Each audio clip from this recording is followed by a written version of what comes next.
जय श्री कृष्ण वैष्णव। આજનો સત્સંગ છે निष्काम भक्ति। गोपियाँ कहती है, यदि मेरे लिए ठाकुर को थोड़ा सा भी श्रम उठाना पड़े तो हमारी भक्ति व्यर्थ है। इसलिए भगवान से कुछ ना मांगो, ना मांगने से भगवान तुम्हारे ऋणी होंगे।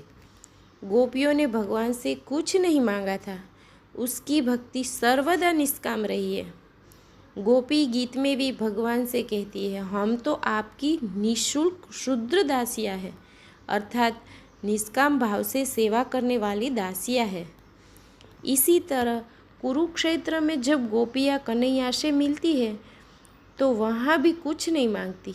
वे तो केवल इतनी ही इच्छा करती है कि संसार रूपी कुएं में गिरे हुए को उसमें से बाहर निकालने के लिए अवलंबन रूप में आपके चरण कमल हमारे हृदय में सदा बसे रहे। एक सखी उद्धव जी से पूछती है कि तुम किसका संदेश लेकर आए हो? कृष्ण का? वह तो यहाँ ही उपस्थित है। लोग कहते हैं कि कृष्ण मथुरा गए हुए हैं। यह बात बिल्कुल गलत है। मेरे ठाकुर जी हमेशा मेरे साथ ही है। उसके साथ हमारा 2400 घंटों का सहयोग है।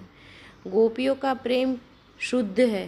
मैं जब भी भगवान का स्मरण करती हूँ, मेरे ठाकुर जी का स्मरण करती हूँ, उसे प्रकट होना ही पड़ता है। गोपियों की निष्काम भक्ति में इतनी शक्ति है। भगवान उद्धव जी से कहते हैं, उद्धव, मेरी गोपियाँ मुझसे तन्मय चित्र वाली है।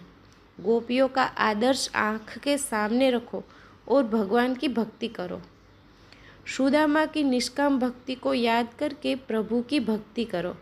सुदामा की भक्ति भी निष्काम भक्ति थी। तुम अपना सर्वस्व भगवान को अर्पण कर दो। ऐसा करने पर भगवान भी अपना सर्वस्व हमें देंगे। निष्काम भक्ति ही भगवान का विषय है। निष्काम भक्ति ही श्रेष्ठ है। निष्काम भक्ति का श्रेष्ठ उदाहरण है कान्हा के प्रति गोपियों की ममता। गोपियों तो मुक्ति की भी इच्छा नहीं रखती है। कान्हा का सुख ही अपना सुख है, ऐसा गोपियों मानती थी।